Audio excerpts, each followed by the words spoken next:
Was originally based at Leeton in New South Wales, and now he's based in southern Queensland. Geoff has spent 27 years with the New South Wales DPI in both sheep and wool research and extension roles.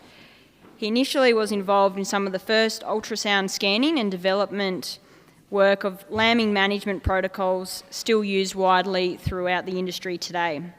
He's also been involved in intensive pasture and feedlot management systems. Geoff left the DPI in 2013 to set up his own consultancy company, Sheep Solutions. Geoff is accredited deliverer of Bred Well, Fed Well, Making More from Sheep, Ram Select and Lifetime U programs. Geoff's going to talk to us today about better understanding ASBVs and EBVs to improve the profitability of your enterprise. Thanks, Geoff. Thank you. Thanks, Carolyn, and thanks to MLA for the invite to come along and actually present today, and it's good to see a big roll-up at Broken Hill. It's quite a difficult topic for me to cover in the 30 minutes. There's going to be a lot of information, so buckle up. And it's quite difficult in the rangeland areas because you don't have a lot of studs out in these areas that are actually providing EBVs or ASBVs. I would really urge you though, I mean, it's critical to select a sheep or cattle or goats that are fit for your environment and for your breeding objectives. And what we're going to talk about today is just a percentage use of the ASBVs or EBVs. It's a tool. Okay, use it to actually fine-tune some of your breeding objectives and to meet those breeding objectives. In terms of the pastoral area, we're looking at 75 to 80% of the area dedicated to sheep and wool in Australia is actually encompassed in these pastoral or rangeland areas. The zone is a valuable replacement area for ewes, store lambs and weather resources. And I will apologise, I am sheep-based. We will touch a bit on goats and on beef as we go through, but the principles are all the same in terms of EBVs, ASBVs. Sorry, there was something like an estimate of about 12% of the national breeding flock is situated in these areas. It is a critical area for replacement ewes. All right, and I've certainly had a lot of producers that source ewes from out in this area because they say they're hardy and they tend to do really well. So it's survival of the fittest. It has been for generations out in this area. So it's just a means of trying to fine-tune some of these breeding objectives, start using EBVs if you can, to actually, again, meet your production goals. There's an increase in likelihood of the impacts on production due to climate change or variability. I personally prefer the term variability. It's seasonal, for sure. It is going to get harder. And thankfully, things like EBVs can actually help you meet a lot of the potential issues or overcome a lot of the potential issues in the future. Heat stress, for example, may impact on fertility and embryo or lamb survival. There could be a reduction in growth rates due to appetite suppression and a reduced feed base, both in quality and availability. Genetics can play an increasingly important role in future years. We've got tools available now that you as producers can actually harvest and use.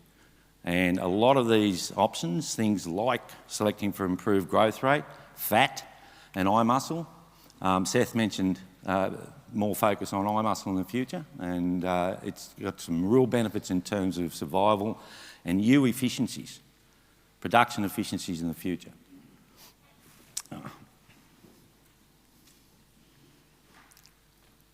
Is this working? Not clicking on, sorry. There we go. Apologies for this. Is this where we pointed to? Hold it up. Beauty. No, we're going the wrong way. Can you just manually take that back a slide, Tara?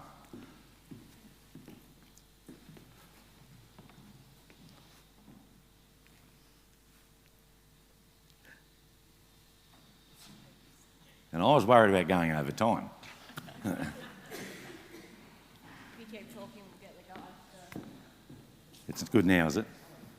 Sorry, everyone. It's just like an all flex. We can get back. An animal's breeding value is its genetic merit, so we don't actually see it. And half of what they have passed on to the progeny. Now, that's important to remember when I show you a couple of examples. Okay, so the appearance and performance of an animal is a combination of both its genes and its environment in which it's raised. All right, and everyone will say, you know, production is really 70 to 80% nutrition based. And I'm very much for that. All right, but if you haven't got the best genetics, you don't perform as well. But again, using these EBVs, ASBVs is just a tool. And if you can provide the best environment for that animal, hopefully you'll get the best in terms of response in production.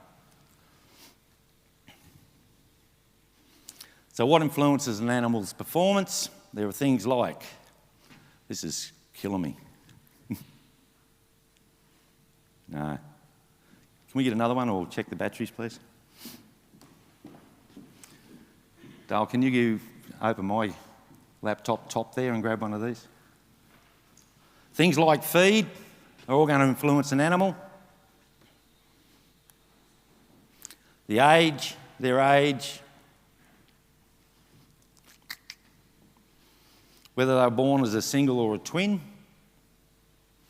The dam's age, which is important because, for example, young ewes, maiden ewes, don't have the maternal influence or capability for milk production and the like earlier on, so animals actually will be behind when it comes to comparing to older animals. Disease or parasite loads, and importantly these genes, which again we can't see.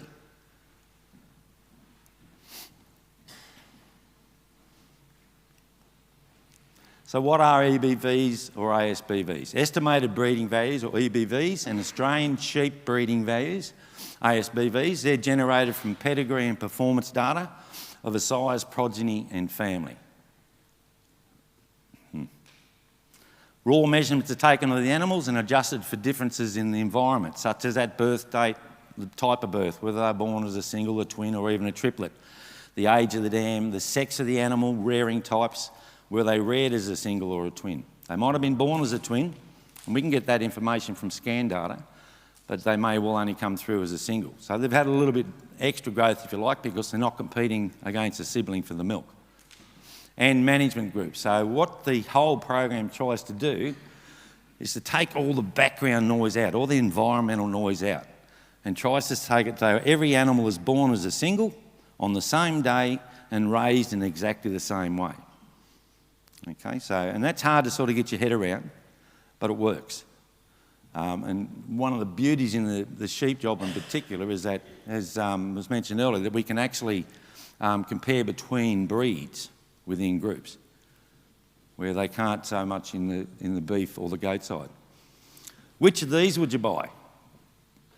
We've got, and Seth mentioned this, with growth rate in particular, big emphasis over the last 10, 15 years on growth rate.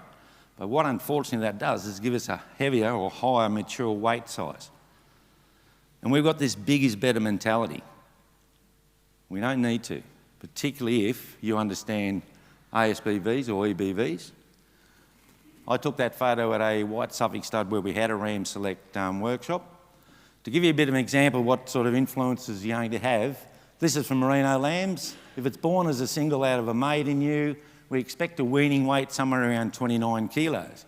If, however, they were born out of an adult ewe, that greater maternal influence will mean that they'll actually have a heavier weight most times at weaning. If I just show you the actual ASBV values for these two rams, that big fella in the back was born as a single and reared as a single. The little fella in the front was born and reared as a triplet. So from day dot, he was on the back foot. He was competing against two other siblings to actually perform with mum's milk. But if we look at the EBVs, ASBV values, all very similar. So if you're switched on and go to a sale and you can actually read these ASBV values, you may well pick up this ram at the front for $500 cheaper. And this last 12 months has just been phenomenal in terms of use of ASBVs or EBVs, sale rates, clearance rates, prices. It's been unbelievable coming out of the drought. So what are your EBVs, ASBVs? They're expressed as an abbreviation of the trait name. So WT will mean weight, EMD, eye muscle depth, CFW, clean fleece weight, and so on.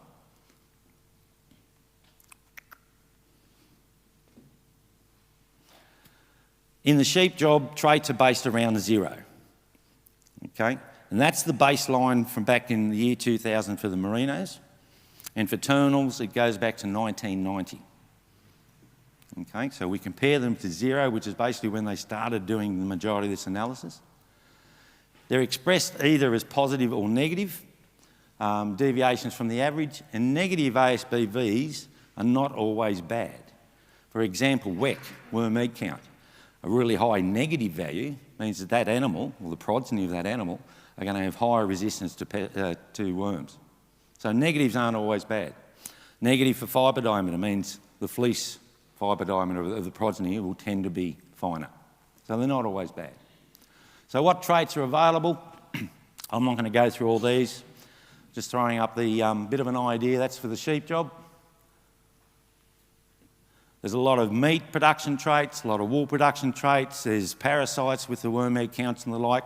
Seth mentioned about looking at breech, wrinkle and cover, and there's good relationships there with cleaning up those points and fertility. If we have a look at some of the genetic trends, this is yearling weight, and this was given to us by Sheep Genetics Australia. We look back here in 2010, they've actually increased the yearling weight, ASBVS value, from 2.5 up to about 5. So that's 2.5 kilos growth rate in 10 years. If we look at clean fleece weight, similar sort of trend.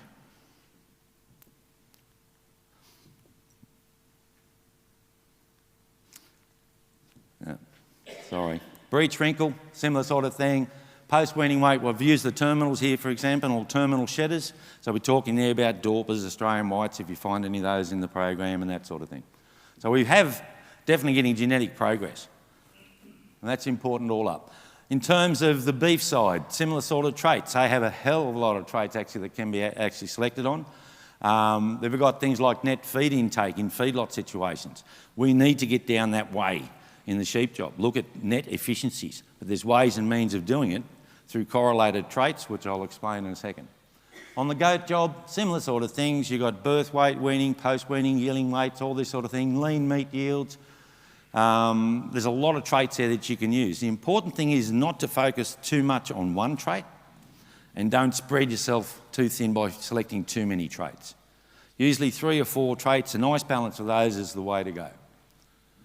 So a bit of background, Sheep Genetics Australia, it actually is a national genetic information and analysis or evaluation service. It does all the sheep and goats in Australia. Breed plan, it was developed by UNE's Animal Genetic and Breeding Unit, or AGBU, is managed by Ag Business Research Institute. Neither breed plan, I think Michael mentioned this, neither breed plan nor kid plan can be used to compare between breeds because there's not the linkages in that there. Whereas in the sheep job, we can compare between a lot of the breeds. So basically you can go nationally and select on genetics anywhere for any stud providing this information. Understanding the terms, age-based prefixes. You see a B like that, it means birth. W for weaning, P for post-weaning, yearling, hogget, adult, and the like. So that's how we sort of age where this trait is sort of most effective, if you like. For example, BWT is birth weight. P-fat is post-weaning weight, or fat depth, sorry. Percentile bands. I'm going to put up a lot of information here on a table in a sec. I'm just going to step you through it, but percentile bands show the range of these ASBVs across all animals in the current year drop. Okay, so all the animals we're going to see in a second were based on figures to 2020 drop, rams. This allows you to see where an animal ranks for that trait within the breed or the analysis group. For example, if an animal has an EBV or ASBV in the top 1 percentile of this table, they're basically in the top performing animals for that trait in Australia. If it's a 50 percentile, it's pretty much what we call average, okay, for all animals tested in Australia. Now this one is the latest merino one. I will say this merino one covers all merinos tested in Australia. So it goes from superfines right through to broader wools. They're all in this one table. What we want to look at is, okay, we've got the right percentile for the merinos. That's the latest one, as I said. We need to see this ASBV logo to know that it's from Sheep Genetics Australia. We have the bands going from 0 down to 100 on the bottom. We have the 50 percentile, which is like the average, if you like. And as I said, naught is the average for all merinos traits based back in the year 2020. This is running itself. And this is, that's basically where we've come from. That's where 0 was for each of these traits. We have all these traits up the top here: yielding fibre diameter, clean fleece weight. We go across to number of lambs weaned, post-weaning weight, yielding weight and the like. And we also have these indexes. I'm not a big fan of focusing just on index. Index is basically a weighted trait use, if you like. Puts a lot of these ASBVs in a weighted situation and tries to rank them in that. But you've got to look at the individual ASBV values and how they suit your breeding objective. They will sort of give you a bit of a snapshot. Think of them like a newspaper title or heading, so it gets your attention. Okay, so this is quite high up on the whatever the index is that you're selecting, but again, you need to sort of look at those individual makeup, and I'll give you an example why. If we look at here, we've got 2 rams on a dual purpose, which is basically a balance between meat production and wool production, and that value was 141. We look at there the 2 rams ASBVs. There's the 50 percentile area, or the average. This first ram is 20.9 micron. That was his raw measurement. We look at yielding fibre diameter, and he's minus 1.3, so he's finer. Tends to be finer. We look here for clean fleece weight. He tends to be a little bit below the average across Australia. We look at yielding weight. He's sort of up here in about the 35% or 40% percentile. If we look at fat, he's pretty well close to average for what we have in Australia, and same for eye muscle. So that's one ram. What's the other ram? He's a bit finer. His fibre diameter is not as it's going to be a little bit stronger into testing that, but his actual clean fleece weight is right up there. He's actually up in the top 15% in Australia. So he's going to cut, or he's probably going to cut you more wool. If we look at the other values, right, same on for yielding weight, so same sort of growth rates as the first ram. Similar sort of fat, a bit lower on the eye muscle side. So you look at those 2 rams, okay, you may well select the red one, right, because he's going to give you similar growth rates, but he's certainly going to look at cutting, or the progeny are going to look at cutting more wool. We have things called genetic correlations, which basically you select for one trait and you can have a positive or negative relationship with another trait. They're not always bad. They can be that positive or negative, as I said. Generally, if it's positive, there's an improvement in both traits. If it's negative, one trait usually shows an improvement while the other one might deteriorate. Just want to show you these 3, and these are the 3 main things I'd focus on. I am sheep meat based. I do understand that wool is quite a good contributor still, particularly as it's come back 200 cents in the last couple of weeks. But I want to give you an idea. The words in blue, or the traits in blue, are positives, whereas in red it's negative. So if we select for growth rate, we'll actually select for leaner animals, a bit better reproduction, we'll actually increase fleece weight. We'll reduce meat inequality, and we'll blow out fibre diameter. The fat and the muscle are 2 areas that we need to select more on, particularly in the merinos. We've been flogging her for 200 years because she can produce 2 products. Fat and muscle, as with growth, have a positive relationship with things like fertility or reproduction. Do they work? Yes, they do, in short. You can download and have a look at a series of proof of profit research and on-farm trials on the Sheep Genetics website, and I really would say have a look at it. I'm going to show you a couple that were actually on it. This was conducted by Dennis and Geoff Hogan in the New England area, not far from where we live, back in 2010. There's a reason I'm using one that's so old. It still works, they still work. Brent McLeod from LLS oversaw whole program. What I love about this is that it was done by producers on farm. It wasn't research work done by departments of ag and the like. Their objective was investigate the difference in value of lambs side by rams in the top 10% for growth rate in Australia at the time versus the average growth rate at the time. Okay, so they had two side groups. You've got the high post-weaning weight, which is basically at 7.5 months of age. What they tried to do is have most of these or all these traits as similar as possible, except this growth post-weaning weight. So what we had here, the 14.2 relates to, at that time, growth rate of rams in the top 10% in Australia. In that 10 years, that is now our average for growth rate. That's how far we've progressed.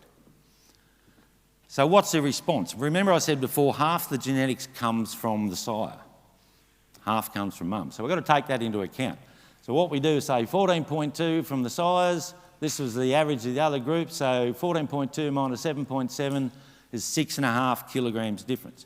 But we only take into account half of that, and so we divide that by 2. So the expected response is a difference in lamb side from the fast of growing rams by about 3.25 kilos.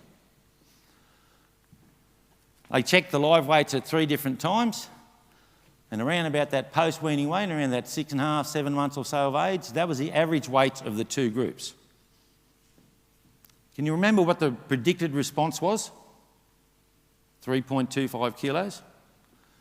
The actual response was 5.1. And this is what we find. Most times, the actual responses are better than the expected responses. So in summary, and this is at a time in 2011 they sold these lambs where we had record prices at $6.50. We now get $6.50 for mutton. But at this time, okay, these lambs side by the faster growing rams are 5 kilos heavier, dressed out really well at 48%, sold them for $6.20 a kilo. There was an extra $15.50 per lamb side by the faster growing rams for no other reason. They were all run under the same nutritional conditions, no other reason than genetics. Hogan's averaged 100 lambs per ram joined.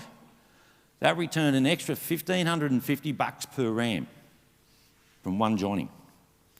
If we use this sort of example for yourself, if you average 70 lambs at $7.50 a kilo, you'd generate over $1,300 more per ram extra in 1 year, or up to $5.25 grand more over 4 joinings. So good genetics does pay. The beauty of this, that was done in terminal sires. This is some work done in WA by Mark Ferguson. This is for merinos. And that is a damn strong relationship. With here, we've got post-weaning weight down here at the bottom of the ram. By all accounts, this was the only ram that physically stood out. This was the weight of the lambs at slaughter, and that is a very strong relationship. So it works in merinos as well. I mentioned before about efficiencies. The next thing that we can look at in these correlated traits, this is some work done in a feedlot situation, monitoring lambs' intake and performance by Dr. Nick Linden in Victoria. We have on the bottom here the post-weaning weight values of the sires. Here we're looking at sires that were up to 16 for post-weaning weight. Remember, the average at the moment is about 14.7. And this is the feed conversion ratio. So as we go this way, we have better growth rate potential. We go down this way, we have better feed conversion.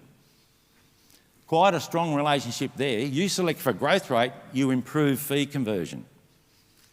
So A, they don't eat as much, but they put on the same weight, or they eat more and they put on better. So that's a positive correlation with growth rate. So we select for growth rate, we're going to get some other free kicks.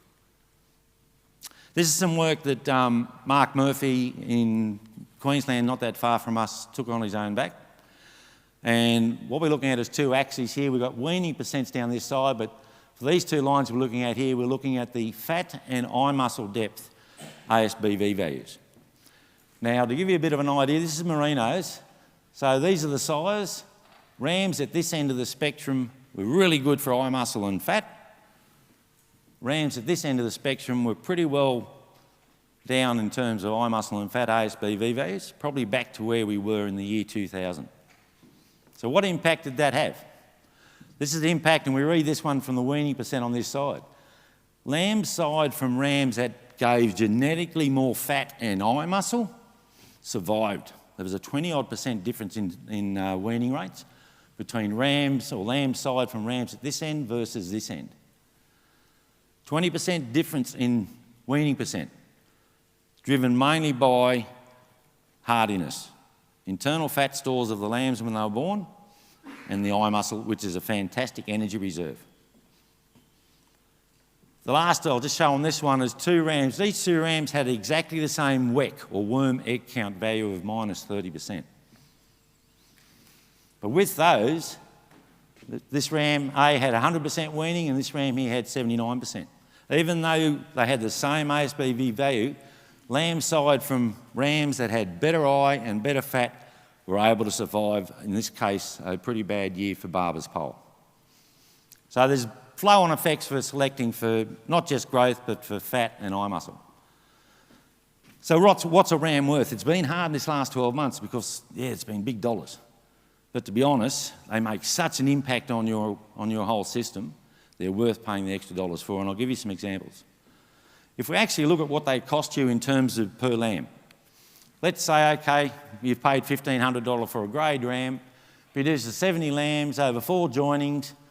That works out at each lamb has cost you $5.36 in terms of what the ram has sort of put in value for him. If we say the ew's worth $250, she gives you 6 lambs over her lifetime. The actual cost attributed to the ewe is about $41. So the cost for a ram in terms of what he can give your whole environment, your whole enterprise, is actually quite low, and his responses are huge. So don't be scared to spend good dollars. You can actually estimate the ram's value against individual studs' average prices, or the 50 percentile band. That's what I generally use, because I take that to be the average for these traits across Australia. Murray Long, a consultant mate of mine, put together a program when we were doing Ram Select workshops to actually help you look at what you can pay up to in terms of buying rams. And I'll just run a few things through.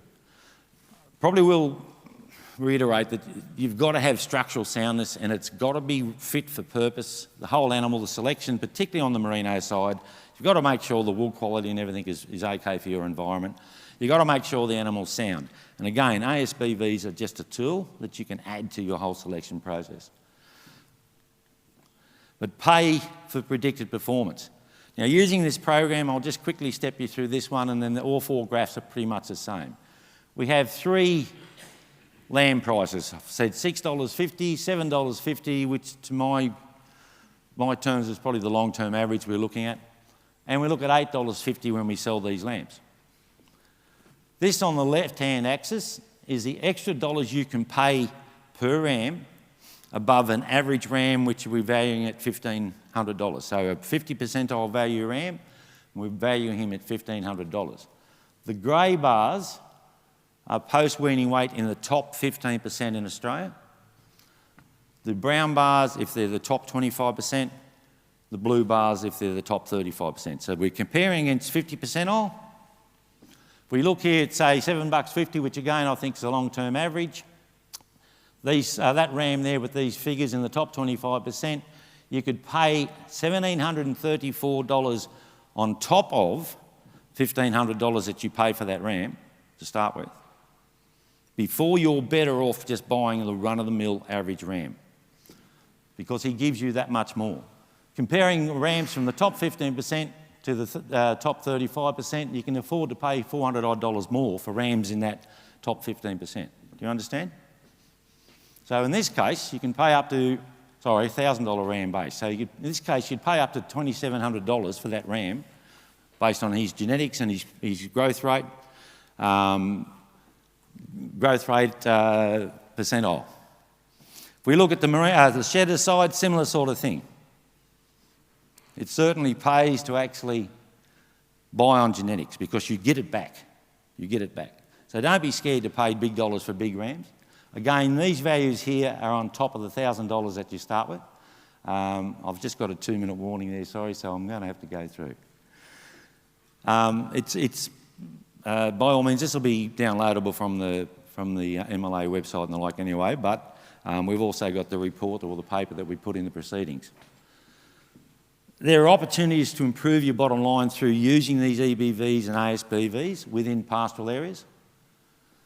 The changing climate is going to put some pressure on in terms of reducing the length of your growing season, the palatability and the nutritional value of the available pasture. So you've got to make as much use as you can from what you do get when you get it. In summary, strategic use of carcass trait EBVs and ASBs, for example, may see an increase in birth weights and survival, reduced turnover time for sales stock, improvements in dressing percent, intramuscular fat, meat eating quality, replacement progeny reaching mature weights earlier, therefore if you want to join as ewe lambs you can sort of push them along, improvements in conception rates, improvements in feed conversion, producing more resilient breeders and progeny. So we make them more and more resilient. The key is balance. Identify what your primary breeding objectives are, your primary profit drivers are, and use EBVs or ASBVs to actually help meet those goals.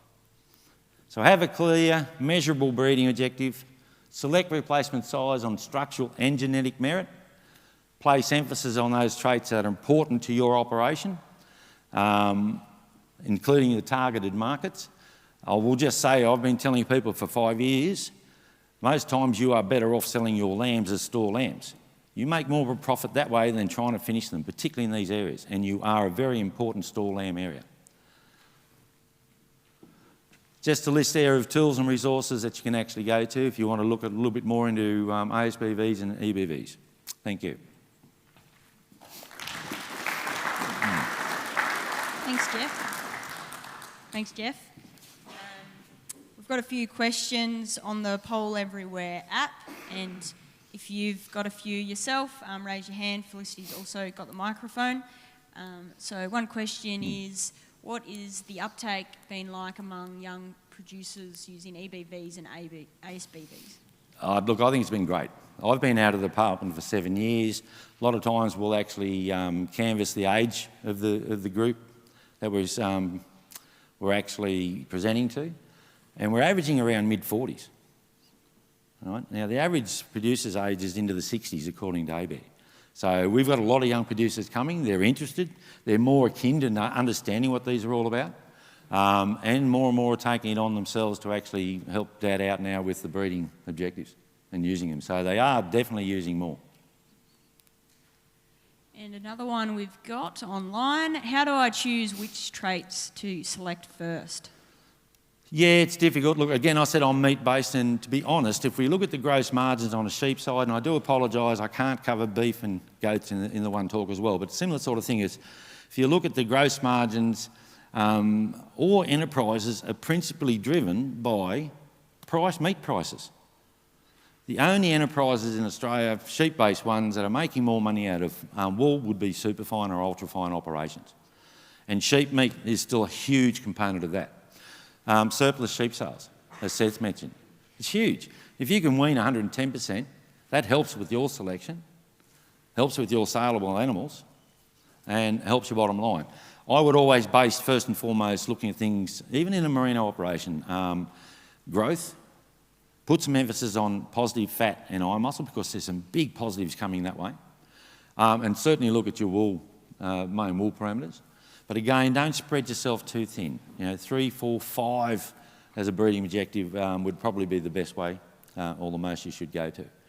I will just say that in Bred Well, Fed Well, those programs, there is a practical component of that where we go through and actually take you through to show you, based on your breeding objective, what your goals are. So we want you to know what your clear goals are, where to select from on that percentile table. So that sort of practical does help out.